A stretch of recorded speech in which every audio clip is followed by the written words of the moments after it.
Hello, everybody, and welcome to the 5th meeting of More Than Monday Inspirational Stories digital program. Live meetings dedicated to the Italian and international creativity and design, and dedicated to sharing inspirational contents to understand the past and the future of the design world. On this platform, you can choose between Italian and English language, and there's a chat to comment the live, and the QA section if you want to send your questions.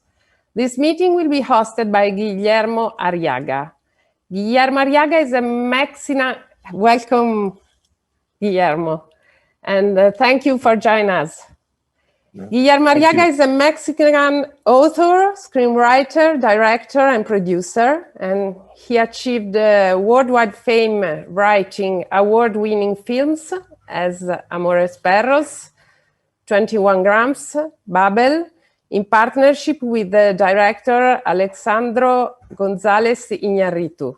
He won the Palme d'Or for the best screenplay at the Cannes Film Festival in 2005, with 3 Burials by Tommy Lee Jones, and he wrote and directed a lot of films, and for example, the Burning Plane movie. He's an author of several novels. The last 2 novels published in Italy by Bompiani publisher are El Selvaje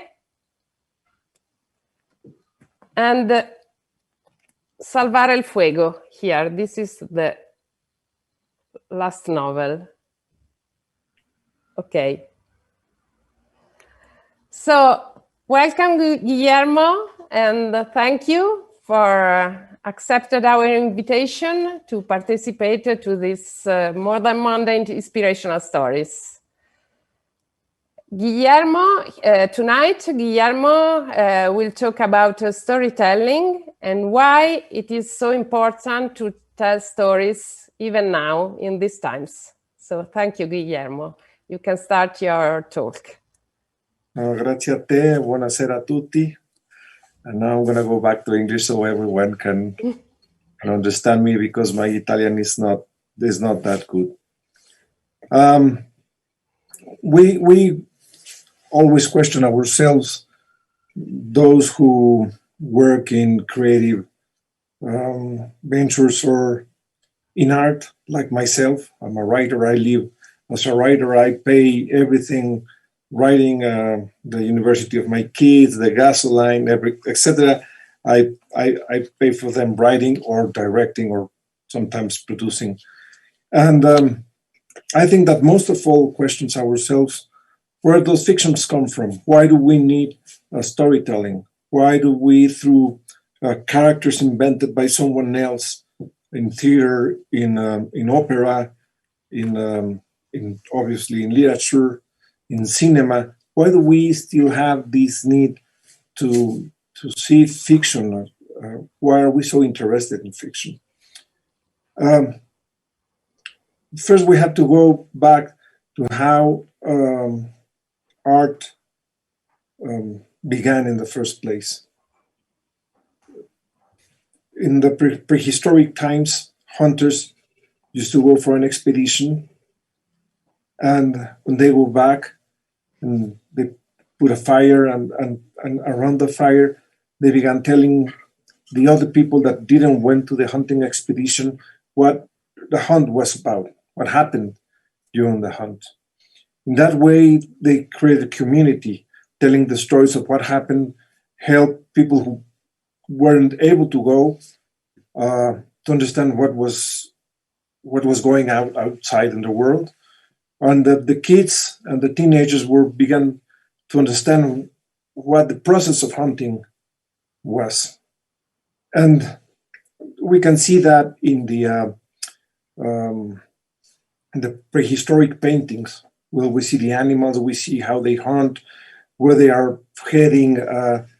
And the other thing is an interpretation of who we were.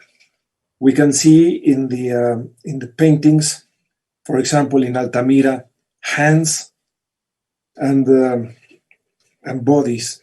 So the first manifestations of art were telling other people what was going on and trying to understand who we were. Then the people who told the stories in the fire began adding elements. The mammoth was not only big, it was huge. And there were thunderstorms, and there were gods, and there were things. So we began adding elements to make our story more interesting. So from the very beginning of time, we had this need to tell stories. As I say previously, one, to help build community, and second, to understand who we are ourselves. Now in the pandemic, I won an award with this book here in Mexico, Salvar el Fuego. I won the Alfaguara Award, and part of the award is traveling through all the Spanish-speaking countries to present the book, and that didn't happen with the pandemic. And so instead of regretting and having sorrow for what was not going to happen, I suddenly began to work in a very strange way. Zoom, Skype, and all these technologies allow me to understand that reading, for example, is not a solitary act that we need to share. There were many book clubs around the world, talking to many people in book clubs, and they began to become larger and larger and larger, even to 250 people in the El Librero de Valentina book club, for example, which is a very famous booktuber, Valentina Estrada.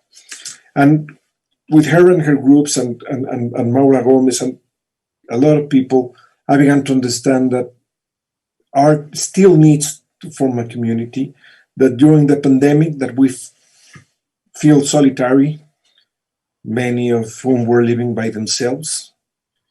Through Zoom and through reading and through sharing, we began to get back to what the meaning of art is. And there's things we should understand also from what art is. And the first important thing is that it's nothing we can control. Art is, I always say, art is like a tiger, a wild tiger, not a domesticated tiger. And you have a small stick, and with that small stick, you have to say to the tiger, go to that jail. And the tiger will turn to see us and like, yeah, really?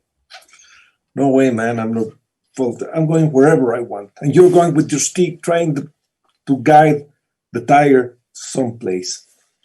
So those people who doesn't make art think that making art is just an act of will, that I can sit down and write a masterpiece or direct a masterpiece or paint a masterpiece. And that's not true. Art is very elusive. It's extremely difficult to control art. Of course, we can work hard. For example, I rewrite one of these books. For example, this one, I wrote it completely 8 times from the very beginning. What I do, I began copying, and while I'm copying every word, I change, I cut, I take out what I think it's fat to make it the slimmer possible. So it's not something that I can do it on my will. I work hard. Believe me, I work very hard. But working hard doesn't mean it's going to turn into a masterpiece or even to a blockbuster. So what we have to understand is that art is going to be always very elusive. and that we must be humble, and that we have to accept that it's a tiger, and that sometimes we will be able to guide the tiger a little bit to the right where we want him to go, but most of the times it will go wherever he wants. And the first lesson I learned as a writer or as a creator, a film director, is you can be the one that you can, not the one that you want. And I think that understanding that will allow us to be a little bit more calm about our work. And we have to accept the limitations of who we are as creators.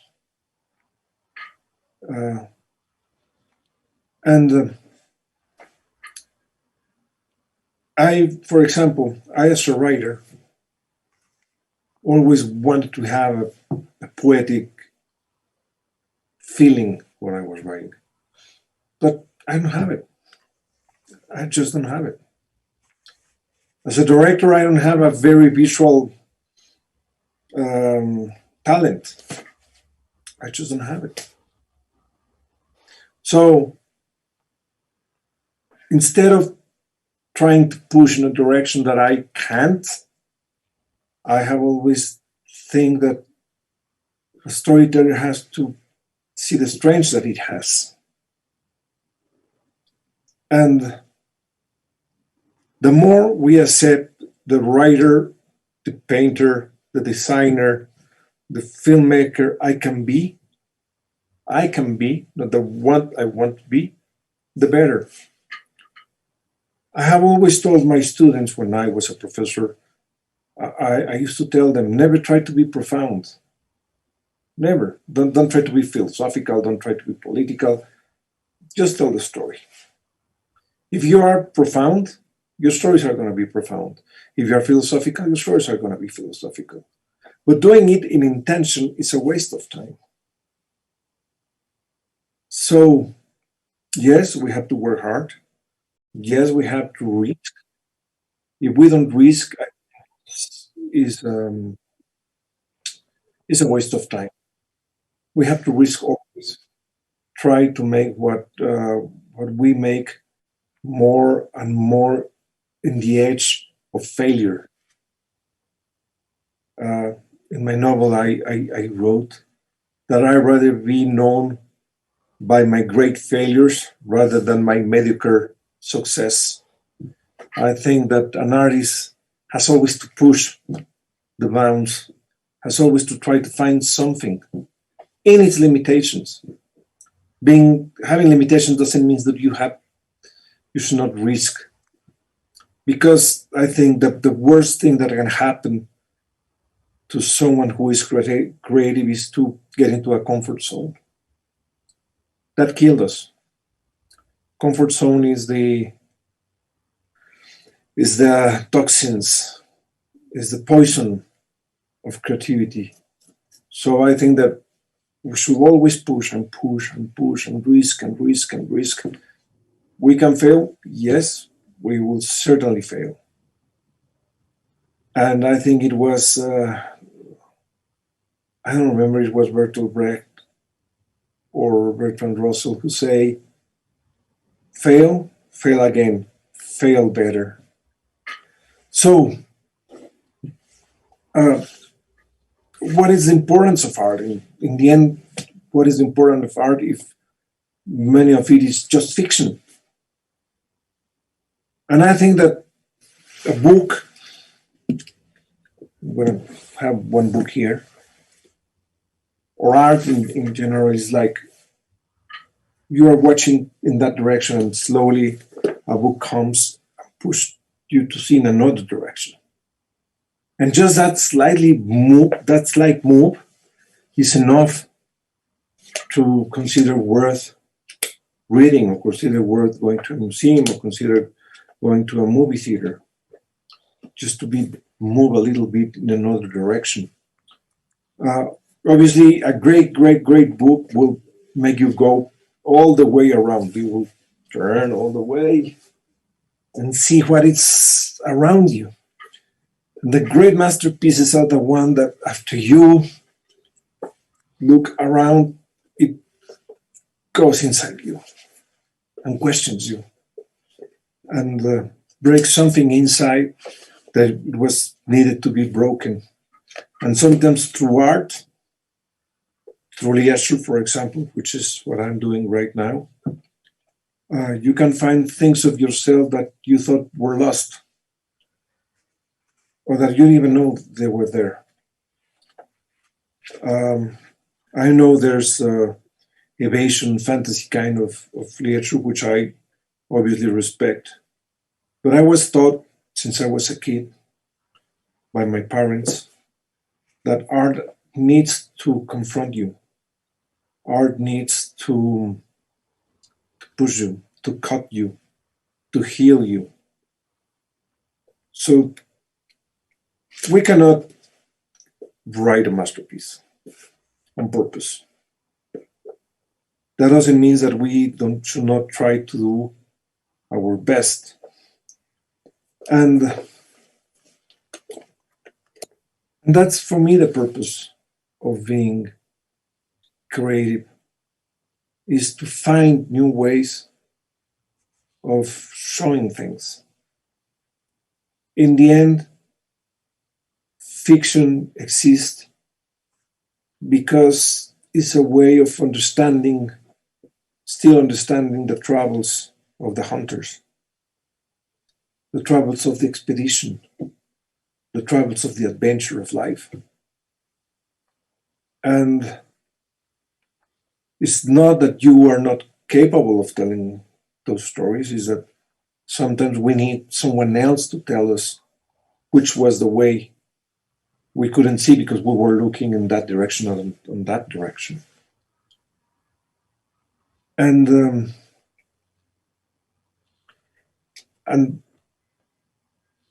I think that risking is the only way to do it.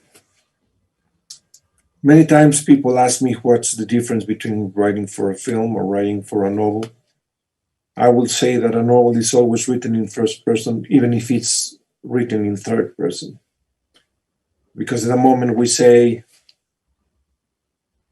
Giuseppe thinks, we're in the first person. And cinema is always a third person.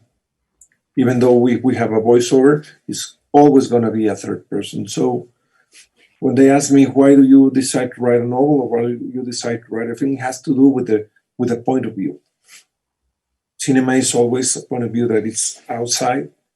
A novel is a point of view that's always inside. So when I have a story in my mind and see if it's going to be a novel or it's going to be a film, I always think, what's going to be the point of view? Which, by the way, for a storyteller, a point of view is always the most important thing to think about from where I'm going to tell the story. And then once you have a point of view, what's going to be the tone? And the tone will mean the rhythm of the story, the language of the story, the structure of the story. And we should learn something. Each story has a different way to be told. I know that most of them are linear, but not all the stories are linear. And I will ask you to have more reflection of how you tell stories in real life, in daily life. If you go linear when you are telling a story, or you find different ways to tell it. And most of the times in real life, we never go linear. We always jump from one place to the other. That doesn't mean that some stories have a linear way to be told. That's really the organic way to be told. But every story believe me, has in itself, in its core, a different structure. That's the great lessons by someone like James Joyce, like William Faulkner, like Picasso, like Juan Rulfo. When Picasso and the Cubists began breaking the painting, breaking the form, is because they were finding the structure inside the painting. When Van Gogh began having these strokes of color, he was finding the real structure inside the painting. When Henry Moore began making these sculptures with these figures, it's because he was finding the story. That doesn't mean that classic Michelangelo, for example, kind of statues that were not valuable. Of course, they are masterpieces, but there are also other ways of portraying the human figure, and it's our obligation to understand what is inside the story when we want to tell, what is inside the painting we want to paint, what is inside the film we want to make. For example, I don't know if you guys are filmmakers, but you know that a movie set is always a beast. It's a breathing beast, and you have your shooting schedule or your shooting plan, and then it comes snow and rain and things happen. It's a beast. The same with a novel. The novel is a beast. I'm telling you, it's a tiger. It's a ferocious tiger. And we have to accept they are tigers. And we have not only to accept, but to embrace our limitations. Because if we don't embrace our limitations, we will never find our strength. And I'm just going to make a small exercise that I would like you guys to think about. It's, what are the most important moments in your life? The 10 most important moments in your life. Of those 10 moments, which were your decision, or which were decided by others? Which were decisions that come from the inside, and which were decisions that come from the outside? Because many times our decisive, more important moments in life are not always in our hands. For example, in my case, one of the most important moments of my life were not in my hands. I had a car accident. I was not even driving. I was sleeping in the back of the car when we fell down a cliff. That's why if you can see my work, I'm kind of obsessed with car accidents. And sometimes our decision is not to finish a relationship. It's the other person who decides to dump us, and we're like, suddenly everything in our life crumbles. Or we are the ones who decide, or we are the ones who were driving the car. So try to think which are the 10 most important moments in your life. And I guess it's going to take a lot of time. The same happened with fiction, with us who write fiction, which are the most important moments that will define a character. And in this sense, we have to understand also that to what narrative tradition we can belong. I've been a juror in many film festivals, and I've been a juror in literature, I don't know how you say, awards or whatever you want. And you can find different ways to approach this. There's people who are minimalistic, who just want to tell very basic stories. And there's people who happen a lot of things. To which tradition you belong? To which tradition you can belong? Can you belong to the Shakespeare tradition? Well, a lot of things happen. Or will you belong to I don't know, Ibsen tradition, when it's supposedly nothing happens, but it's happening a lot. It's bubbling beneath. With Shakespeare is very extreme. With Ibsen is very subtle. I think it's a short time to discuss this. I think it's time now for question and answers.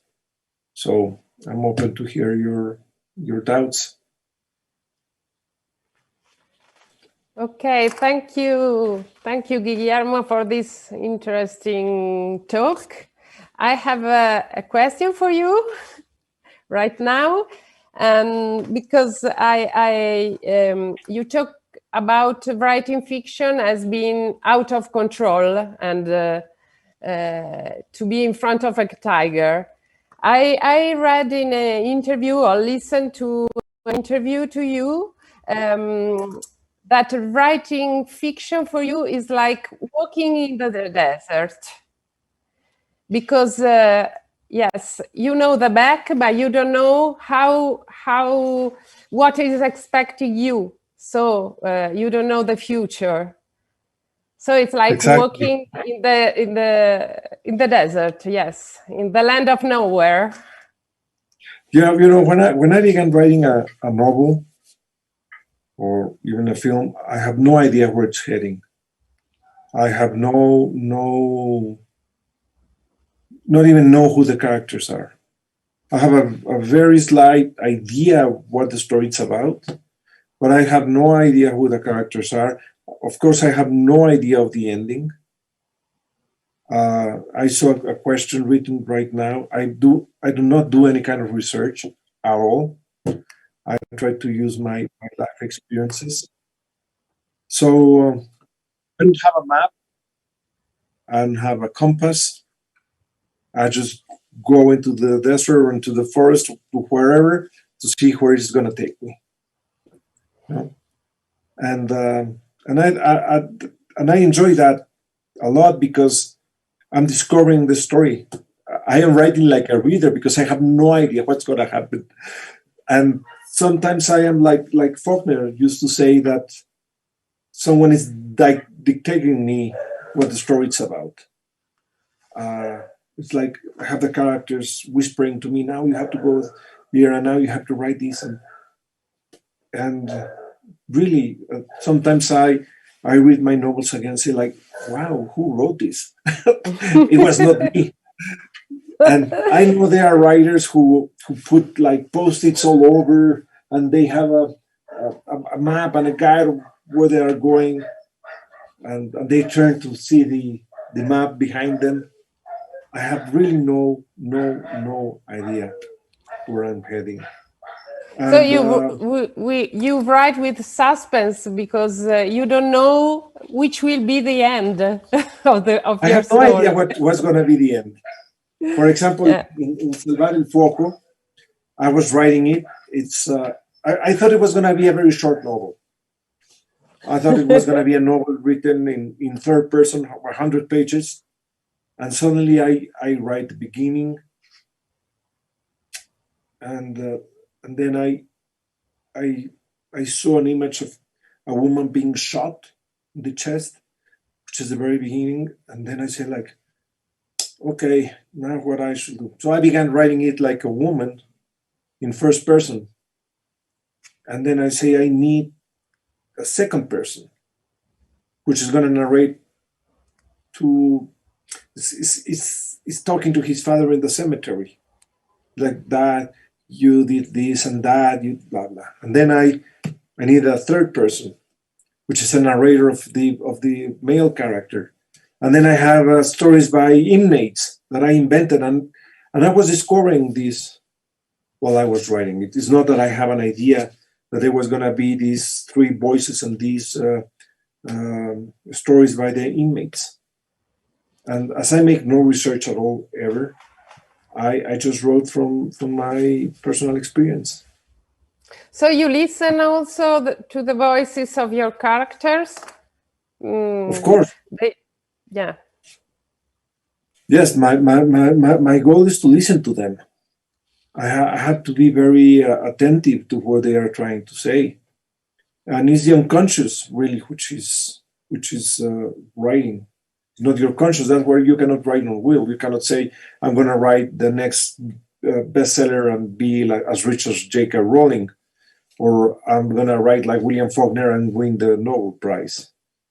It's the unconscious, and the unconscious, it's very difficult to control. It's the tiger. Yeah. So I allow the unconscious to be the one who writes the story and not trying to control it. Okay, so maybe there are some questions from the audience.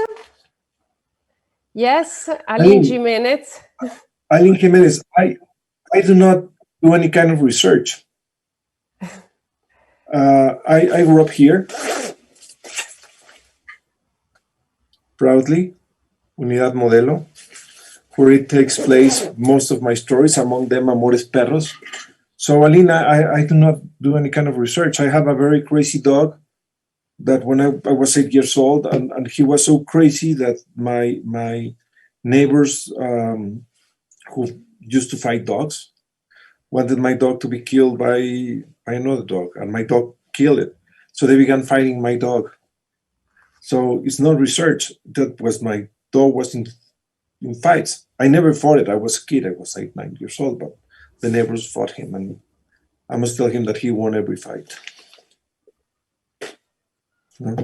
So, Aline, no, I don't do any kind of research. Yeah, maybe there is another question. What's your advice for when one feels stuck? Natalia Sanchez. Natalia, you're never stuck. Never. What you have is a pause in your unconscious, which is solving the problem you are solving. So there's not such thing as a writer's block. There's not such thing as creative block. Just sit down and work. Sit down in front of wherever you work, your computer, or see Twitter, Facebook, read a book, but in front of your workplace. Your unconscious is solving the problem. You are not stuck. Don't worry. And if you think you are stuck, begin doing a free association. For example, choose a word, horse. What the image of a horse brings. A farm. What does a farm? Then you began, just with one word, you can go and unstuck yourself. Believe me, it works. Okay, thank you. There are some more questions. John Reitiva. Amores Perros at 21 grams have one thing in common. Tells different stories of people with different status that for various contingencies, they meet each other. Why this narrative choice? Well, first of all, I must say that I have no idea. It's not a choice. It has to do with maybe with my own life. I grew up in this neighborhood. Most of my friends go to public schools. I was going to a private school. So where a complete different social class was attending.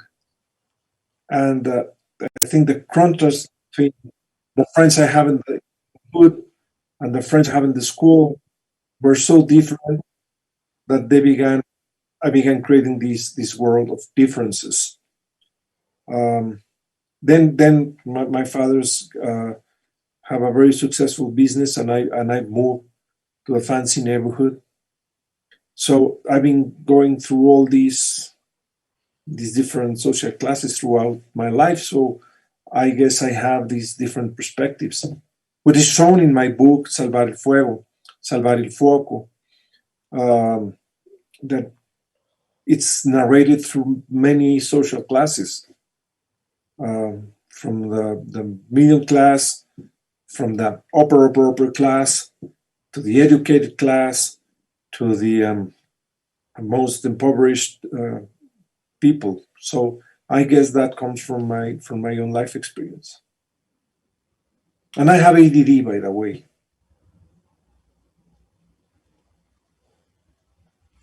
Which I think that impact the way I tell stories.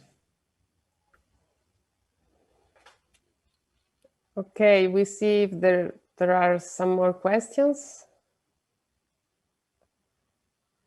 How do you write your writing once finished? I rewrite everything.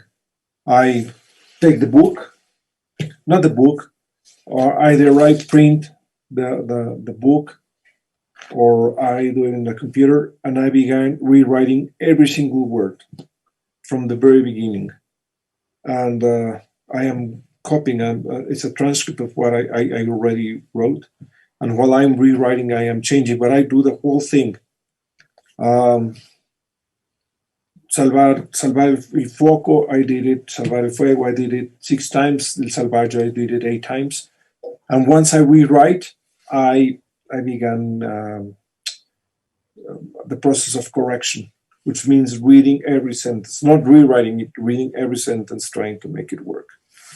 And even doing all that process, I'm still finding things I will change, or mistakes, or you know, how you say when you push one key and not the right one. For example, instead of saying el hombre, by a mistake I wrote la hombre. So those kinds of mistakes. But I rewrite a lot. I think that rigor is the most important word in our job.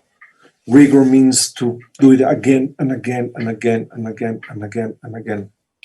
And I must tell you that I have a lot of skulls like this one, or like this one, or like this one. I have all of them here surrounding me.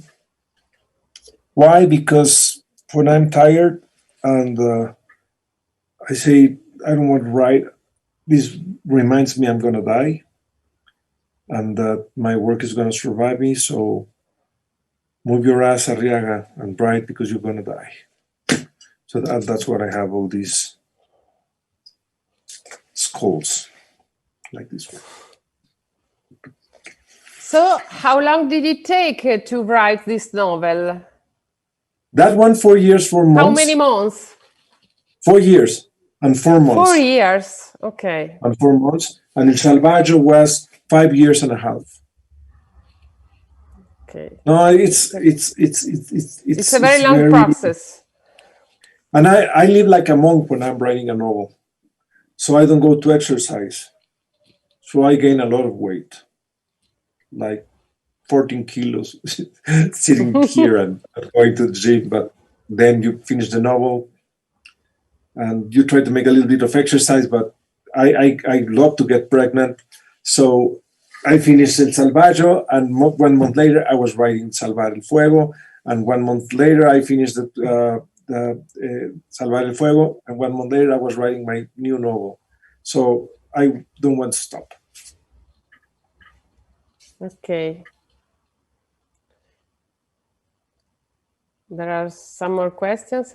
When did you know that writing was that you wanted to do? Well, when? I knew that since I was a kid. Of course, I wanted to be several things. I wanted to be a professional soccer player, football player. I wanted to be a professional basketball player. I wanted to be a boxer. And I wanted to be a writer, and I wanted to be a director. And in the end, I finished fulfilling the writer and director part. I always wanted to win the World Cup, but you know.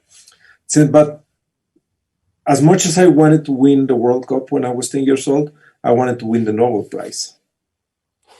And as much as I wanted to win Roland Garros or Wimbledon, I wanted to win Cannes and or an Oscar. So I always wanted to be a writer and a director as much as I want to be a sportsman. There are some. Alessandro Di Nunzio, how to turn an event into a story? I have no idea, Alessandro. I think that if the event is powerful enough, it will grow inside you, and it will find a ways to be told. Most of the novels I write, they have been in my head for at least 8 years. This one, Il Salvaggio, by the way, there's the pocket version of Il Salvaggio in Italian, and of course it's in the big one. This story of El Salvaje, I have it in my hand since I was 14 years old, and I always wanted to tell them. So tell it. So it has to do with how the event grows inside you. There's no technique to say this event can become a story. It's how it goes, it infiltrates your person, and how much you can feed that beast. Because a story is a beast, and you have to feed it with, I don't know, people feed it with research. People like me feed it with personal experiences. People feed it with reading other authors. So it depends on how you digest that event. Okay, so thank you very much, Guillermo, for this inspirational talk. Maybe there will be some students connected that will listen to their personal tiger, and they will start to write. I hope so. So don't stop creating. My only tip is, if you want to become a writer, write and finish what you are writing. That's it. Okay. Thank you so much. Thank you to all. Bye. Thank you very much. Grazie a tutti.